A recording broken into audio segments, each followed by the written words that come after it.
Hello and welcome to the tutorial for Mapping Sustainable Solutions. In this week's tutorial we're looking at using statistical tests. Okay, so before we get started we're going to need to download the software that we're going to use, which is JASP. Now to get the software we just go to their website, details of which are in the resources page, and then click on the download button. You're then given a series of options. Basically you just need to choose the version of the software that is correct for the operating system that you're using. Okay, so once you've downloaded the appropriate file, just open it and then follow the on-screen instructions to install the software on your machine. Now that we have the software, we're also going to need some data. So we're going to use the same data as we used last week, which is the rainfall days data from the Met Office. Now, in order to get this to work for the software that we're going to use, we need to do a little bit of processing of the data first of all to get it in a format that's usable by the JASP software. So I'm going to select some of the data. I'm not going to select all of it because there's an awful lot of data here and we just want a few parts of it to compare. So I'm going to start with selecting the data from 1891, which I'm going to copy. And I'm going to take that over to sheet 2. I've added an extra sheet to the spreadsheet in order to be able to do that. And I'm then going to paste it, but I'm not just going to paste it straight in. What I'm going to do is click this option down here to paste transposed. Now what you can see it has done with that is it's taken data that's horizontal going on the rows and it has then converted it so that it is now in a column. That's critical for the way that we're going to use this as we go on using the JASP software. So if I now go back to my data set, I'm basically going to take data every 10 years. Again, I copy it. I'm then going to put it over into this cell in the second sheet. And there we are, there's our next lot of data. And I'm then just going to carry on doing this for every 10 years through the data set.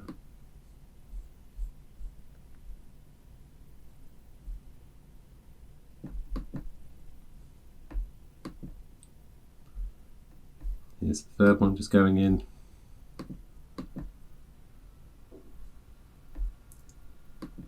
There we are. Let's now jump ahead to when I've completed copying all that data across. Okay, so I've now completed copying all of the data across. If we have a look, you can see we go all the way up to 2020 there.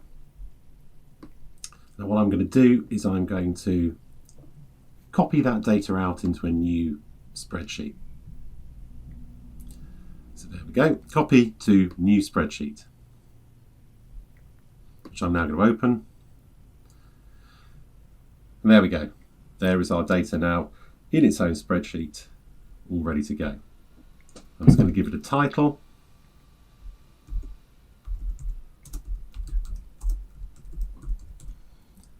And that will now save into my Google Drive. Now what I want to do is to then export that in a format that we can then open using JASP. Now, if we go to here and download, we can then choose from a variety of formats of document to actually use to download our data. The one that we need that will work with JASP is CSV, comma separated values. So I'm just going to click on comma separated values and you can see down in the bottom left here that it has now been downloaded. If I do show in folder, we can see where that's been downloaded to. And there we go. It's in our downloads folder, ready to be used. Okay. I now get the JASP software operating. Just going to maximize that. And then click on Open. You're going to get a file from Computer and from the Downloads folder.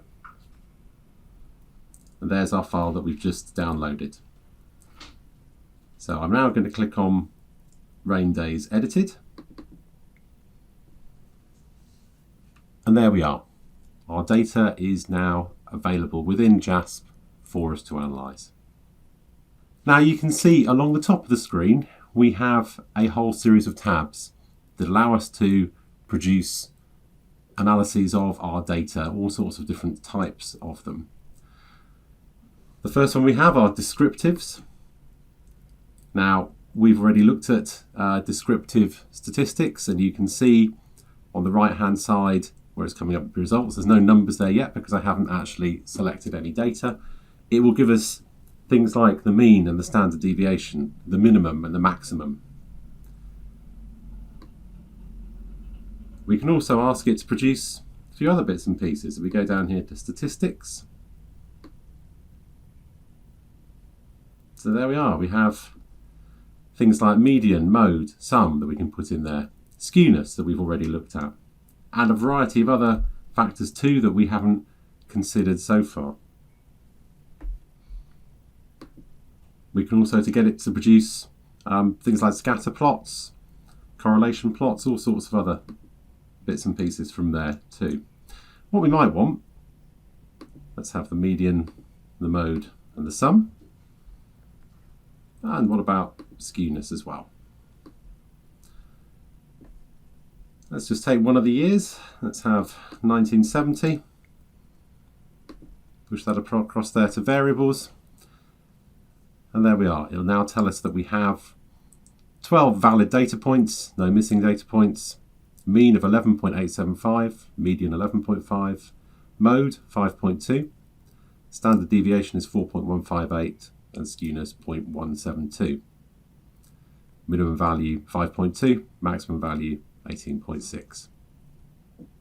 Okay, so we can use JASP just to get our basic descriptive statistics about a data set. We've also got a lot of other different tests that we can perform. The one that we're going to be looking at today are t-tests. The t-tests we talked about in the lecture. They're a simple way of comparing the difference of the means of two data sets. And that's the one we're going to do initially. But looking further along these various tabs, we've got ANOVA, or analysis of variance. We then have things for doing linear models, regression and correlation, and various other things, frequencies and factors. Now we're not going to cover anything like all of the tests that JASP can do and all of the functions that it has, because an awful lot of it is substantially beyond what you're going to need for this unit. One thing you'll notice is that we have two different sets of tests within each of the categories, classical and Bayesian. Classical statistics is going to be the one that we're going to use. Bayesian uses a very different probability model for its method of testing data. So we're going to have a look at a classical paired samples t-test. There we go. I'm just going to get rid of this set of descriptive statistics. There we are, remove all. There we are. And then we'll have the paired samples t-test, just so that we've got only one set of data actually on the screen at a time. Now, what we need to do is to select two sets of data for JASP to analyse. I'm just going to pick a couple at random. Let's have one from near the beginning, let's say 1900. and then one from towards the end, say 2010. Okay, and that has now produced a set of results for us. Now if we look further down here, you can see that we have a variety of additional factors that we've added into this. One of them that we have here is the alternative hypothesis. So currently our alternative hypothesis is set to measure 1, that's our first set of data, is not equal to measure 2. Now, if you remember, that was sort of the standard alternative hypothesis that we used. If the probability was not at the 5% level or lower, then we would accept the hypothesis that the mean of one set of data is equal to the mean of the second set of data. So let's go over and look at our results that we've actually got over here. So they're in this window on the right hand side. There we go. And this is basically how we then report the results of our t-test. Measure 1, that's the data from 1900. Measure 2, the data from 2010. That produces a t-value of 1.961 with 11 degrees of freedom. We then get our probability value. Now this is basically the value that has then been calculated, if you think back to those probability tables. Rather than us just comparing it at a series of set levels, this actually calculates what the probability is. In this case, 0.076, or something approximating to 7.6%. Now that obviously is higher than our 5% level, and so consequently, we would therefore have to accept the hypothesis that the data from 1900 is the same as the data from 2010. Now if we want to have another look at the data to try and see sort of how similar the two sets of data look, let's go to our descriptives. There's 1900. Okay. So our descriptive statistics for 1900, the mean is 12.908, minimum 6, maximum 18.6. 2010, we now add that in. So the mean is 10.458, standard deviation 3.241, minimum 5.8, maximum 15.1.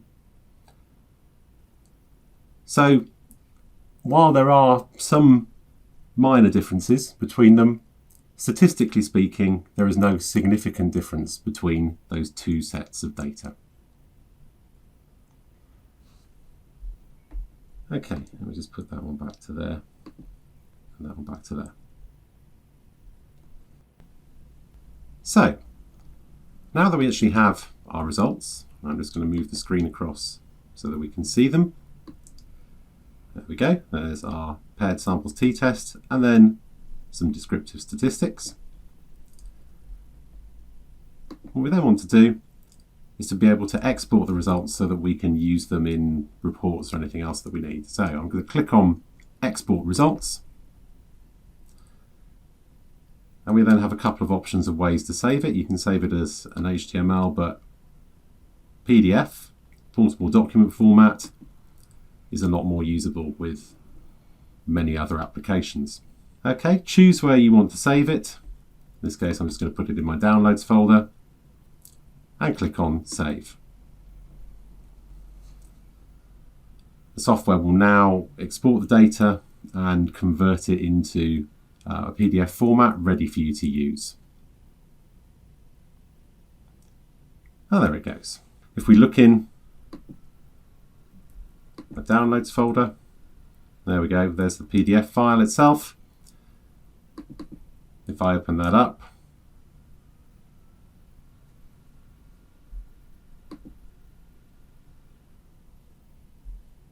there we go. And there is the data of our paired samples t-test.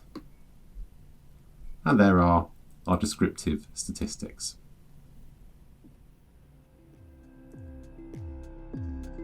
Okay, so if we review the learning outcomes for today's session, we've introduced the concepts of parametric and non-parametric data. We've looked at how you can both write and test a hypothesis, and then finally you've learned how to use the JASP software in order to conduct a t-test on your data.